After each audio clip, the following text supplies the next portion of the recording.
શરૂઆત કરીશું રાજ્યની અંદર વરસી રહેલા વરસાદની, જેમાં અરવલ્લીના બાયડમાં ધોધમાર વરસાદ ખાબક્યો છે। 1 કલાકમાં અહીં 1 ઇંચથી પણ વધુ વરસાદ ખાબક્યો। બાયડ ખેડા હાઈવે પર પાણી ભરાયા છે। અનેક વિસ્તારોમાં પાણી ભરાઈ જવા પામ્યા છે, કારણ કે 1 કલાકમાં 1 ઇંચથી પણ વધુ વરસાદ અરવલ્લીના બાયડની અંદર ખાબક્યો છે। રાજ્યની અંદર 5 દિવસ વરસાદી આગાહી જોવા મળી છે, ત્યારે બનાસકાંઠામાં ભાભરમાં પણ ધોધમાર વરસાદ, બાબરમાં 2 ઇંચ વરસાદ ખાબક્યો। નીચાણવાળા વિસ્તારોમાં પાણી ભરાઈ જવા પામ્યા છે।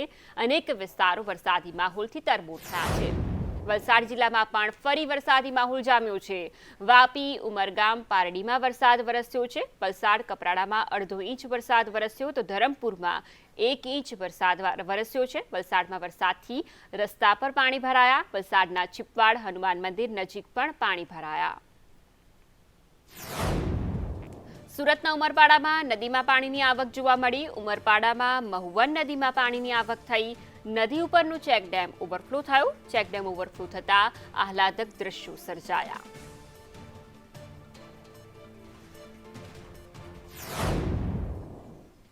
સરદાર સરોવર ડેમમાંથી 2.50 લાખ ક્યુસેક પાણી છોડાયું છે। નર્મદા નદી કાંઠાના 11 ગામને સાવચેત રહેવા સૂચના અપાઈ। અંબાલી, બરકાલ, દિવેર, માલસર ગામને એલર્ટ કરાયા છે। દરિયાપુરા, મોલેથા, જાંજડ, કંજેઠા ગામને પણ એલર્ટ કરાયા। શિનૂર, માંડવા, સુરાશામળ ગામને પણ તંત્રએ એલર્ટ કર્યા છે। ગઈકાલે 12 લોકો 40 કલાક વ્યાસ બેટમાં ફેરવાયા હતા। રાજકોટ પર મેઘરાજાની મહેરબાની જોવા નથી મળી। રાજકોટને ભર ચોમાસે નર્મદાનો સહારો લેવાની ફરજ પડી છે। 750 MCFT નર્મદાના નીર આપવા રાજકોટને માંગ કરી છે। આજી માટે 400, ન્યારી માટે 350 MCFT પાણીની માંગ કરાઈ।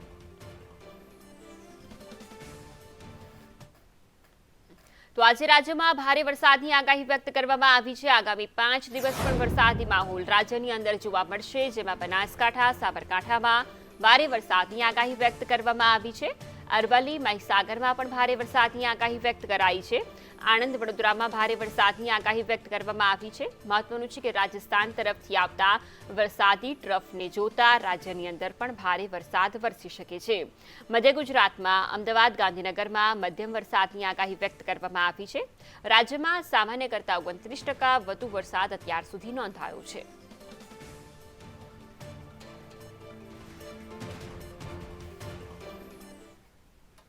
કપરાડામાં જૂના બ્રિજનો એક તરફનો ભાગ ધસ્યો છે। માંડવા, વડદેવી નજીક બ્રિજને એક તરફનો ભાગ ધસ્યો છે। પિલરનો નીચેનો ભાગ ધસીને તૂટી ગયો। એક ભાગ ધરાશાયી થતાં વાહન ચાલકો પરેશાન થઈ ઉઠ્યા છે। બ્રિજ વાહન ચાલકો માટે અત્યારે જોખમી બન્યો છે। અહીંયા ભારે વાહનોની પણ મોટા પ્રમાણમાં અવરજવર રહેતી હોય છે।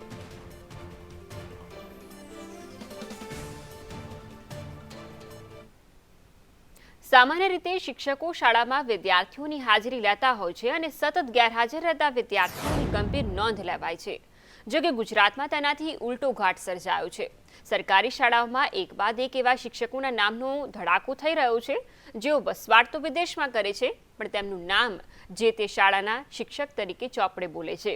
એવા શિક્ષકો પણ છે જેમણે પોતાના બદલે નોકરી પર જવા પગારદાર માણસો રાખ્યા છે। આ તમામ કથિત શિક્ષકો સરકાર પાસેથી પગાર પણ વસૂલે છે। 3 દિવસમાં આ પ્રકારના 3 કિસ્સા સામે આવતા શિક્ષણ વિભાગની કામગીરી સામે સવાલો ઉઠવા પામ્યા છે।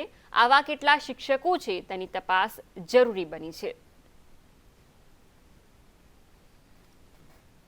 સરકારી શાળાઓમાં પોલમપોલની 3 દિવસમાં ચોથી ઘટના સામે આવી। બનાસકાંઠા બાદ નડિયાદની સરકારી શાળામાં પણ શિક્ષક ગાયબ છે। હાથજ પ્રાથમિક શાળાના શિક્ષિકા 1 વર્ષથી ગેરહાજર। શિક્ષિકા સોનલ પરમાર 1 વર્ષથી અમેરિકામાં છે। શિક્ષિકાએ શિક્ષણ વિભાગ પાસેથી એનઓસી પણ નથી લીધું। પ્રાથમિક શાળામાં 1 શિક્ષકની ઘટ પડી। શિક્ષણ વિભાગ દ્વારા સોનલ પરમારને નોટિસ આપવામાં આવી છે, જોકે સોનલ પરમારે નોટિસનો કોઈ જવાબ નથી આપ્યો। સોનલબેન એનઓસી વગર વિદેશ ગયેલ છે અને સાહેબને પણ એની જાણ કરેલી છે। અમે એમને નોટિસ પણ આપેલી છે અને જિલ્લામાંથી, તાલુકામાંથી પણ એમને ત્યાં નોટિસ બજાવવામાં આવેલી છે અને સાહેબે અમને કહ્યું છે કે અમે એમની પર એક્શન લઈ અને તમને વિદેશ ભાગી રહેલા તમામ શિક્ષકોને આપણે નોટિસ આપીને હાજર રહેવા માટે જાણ કરી છે. ટૂંક સમયમાં જો જવાબ નહીં આવે તો પેપરમાં જાહેરાત આપીને એને ટર્મિનેટ કરી દેવામાં આવશે. ઓલરેડી અમે 3 શિક્ષકને ટર્મિનેટ કરી ચૂક્યા છે અત્યાર સુધી. જે શિક્ષક ગેરહાજર છે અને એક શિક્ષક એક વર્ષથી ગેરહાજર હોય તો અમે એની એક્શન લીધી જ છે. 3 શિક્ષકોને ઓલરેડી અમે નોકરીમાંથી ટર્મિનેટ કરી ચૂક્યા છીએ અને બાકીના શિક્ષકોની પ્રોસેસ ચાલુ છે. મને જાણવા એવું આવ્યું છે કે શિક્ષક ગઈકાલે પુસ્તકો લેવા ગયા હતા પે સેન્ટરમાં અને એનો લેટર પણ થયેલો છે જે તે BRC દ્વારા. અને જે બીજી વ્યક્તિ ક્લાસમાં જોવા મળી હતી એના વિશે એવું કહેવામાં આવ્યું છે કે એ ગામની એક વ્યક્તિ છે અને શિક્ષક ગયો તેને ત્યાં વર્ગખંડમાં મૂકીને ગયા હતા. તો શિક્ષક ગેરહાજર હોવાની વધુ એક ઘટના સામે આવી. બનાસકાંઠા ખેડા બાદ મહેસાણામાં ભૂતિયા શિક્ષક જોવા મળ્યા. શિક્ષિકા કવિતા દાસ 9 મહિનાથી વિદેશમાં છે. કડીના રણછોડપુરા પ્રાથમિક શાળાનો આ બનાવ છે, જ્યાં શાળાએ ઉચ્ચ કક્ષાએ લેખિત જાણ પણ કરી છે.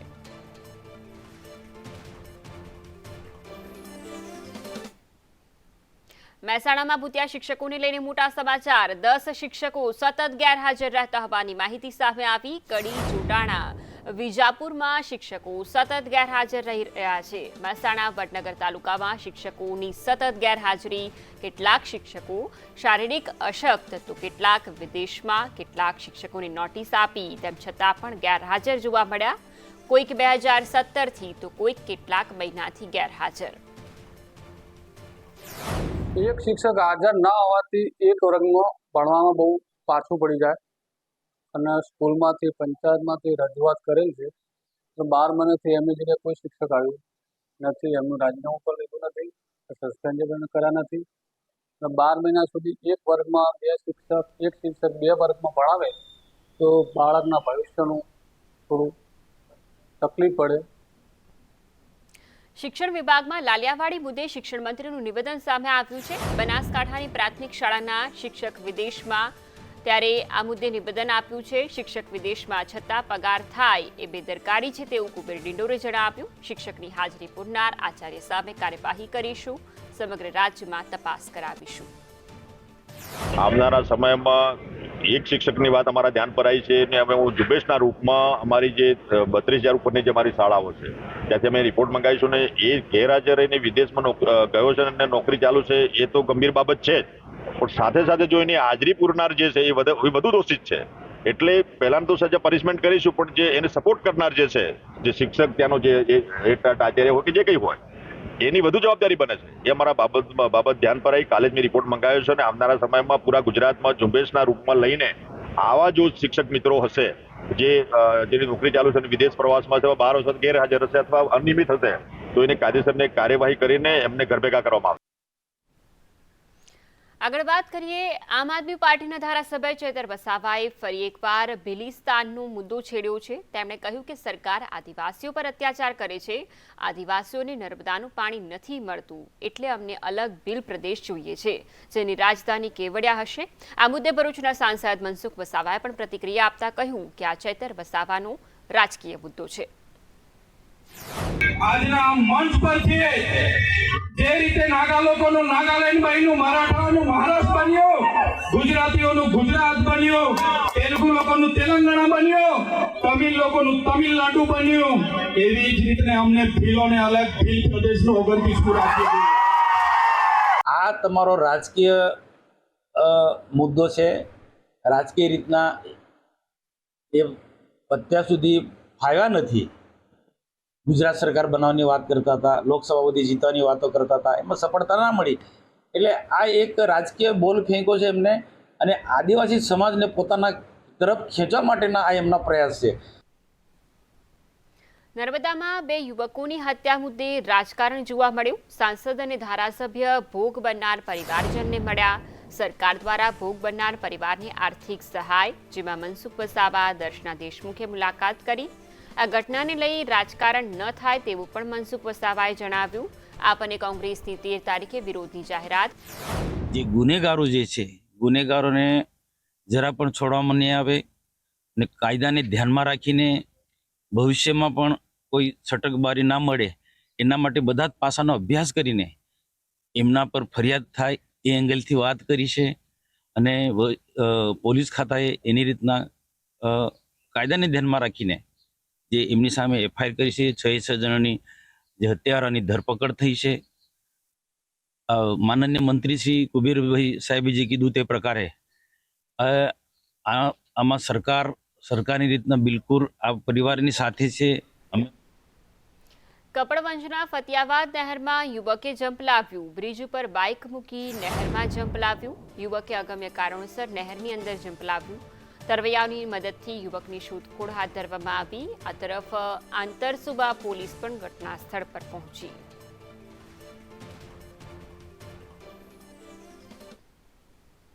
સુરતની લાજપોર જેલમાં કેદીના મોતથી રોષ જોવા મળી રહ્યો છે. પરિવારનો મૃતદેહ સ્વીકારવાનો ઇનકાર. જેલના કેટલાક પોલીસ કર્મીઓ પર ગંભીર આરોપ લગાવવામાં આવ્યા. સિપાહી દ્વારા માર મરાતા કેદીના મોતનો આરોપ લગાવાયો છે. ન્યાય નહીં મળે ત્યાં સુધી મૃતદેહ નહીં સ્વીકારીએ તેવું પરિવારજનોએ કહ્યું છે. જેલના પોલીસ કર્મીઓ પર ગંભીર આરોપ લગાવાયા. પોલીસે માર મારતા કેદીનું મોત થયાનો આરોપ. નવી સિવિલ હોસ્પિટલમાં પરિવારજનોએ ધામા નાખ્યા.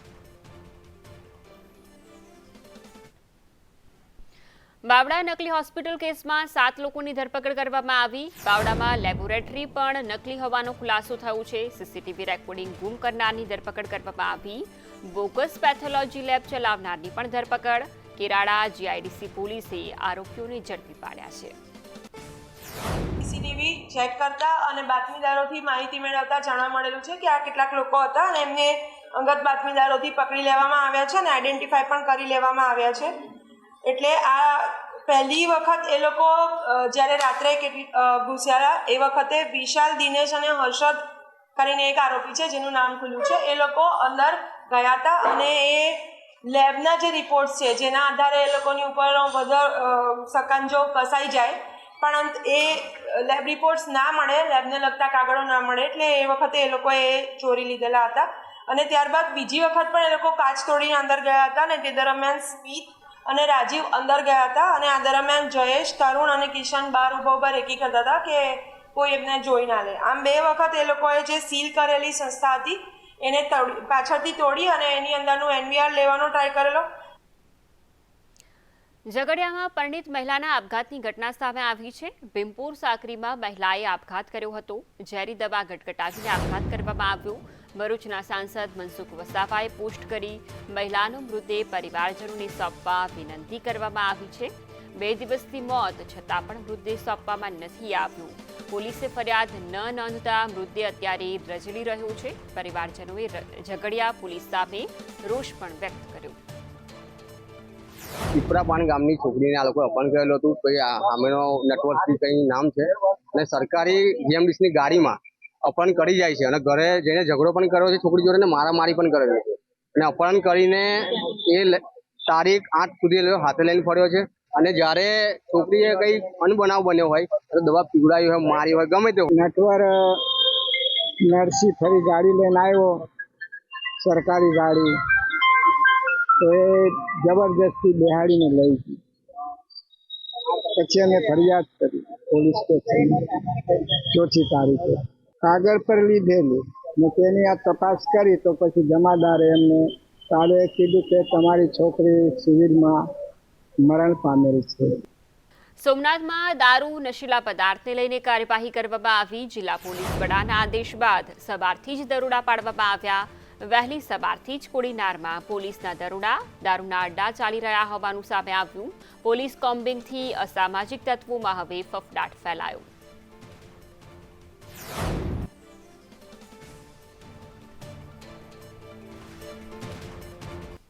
Welcome back.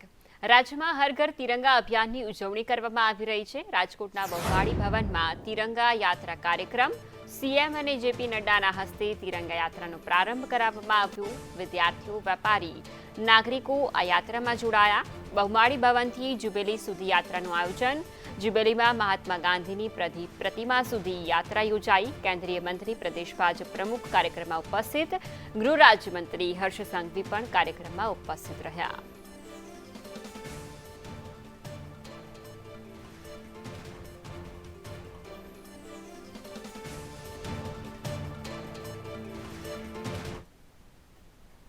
શિષ્યવૃત્તિ મુદ્દે શિક્ષણ મંત્રી પ્રફુલ્લ પાનસેરિયાનું નિવેદન સામે આવ્યું છે. કોઈ પ્રકારની અફવા ન ફેલાય તે મુદ્દે નિવેદન આપ્યું. શિષ્યવૃત્તિના નિયમોમાં કોઈ ફેરફાર નથી કરાયા. 1/5 1960થી નામદાર કોર્ટે જે પ્લાનિંગ કરીને જે કહ્યું હતું એ જ પ્રકારના નિર્ણયો, એ જ પ્રકારના નિયમો સાથે 41,15,000 જેટલા વિદ્યાર્થીઓ થાય છે, જેને આપણે આપીએ છીએ એ જ પ્રમાણે ચાલુ આવે છે, જેમાં નવો નિયમ કે નવી કોઈ સુધારો કરવામાં આવ્યો નથી, જેથી કરીને 594 કરોડ ₹50,00,000 રકમ છે, એમાં કોઈ પણ જાતનો ઘટાડો થશે ને એ જ રકમ વિદ્યાર્થીને ચૂકવવામાં આવશે. આ સાથે જ ખબર ગુજરાતમાં હાલ બસ આટલું જ. નમસ્કાર.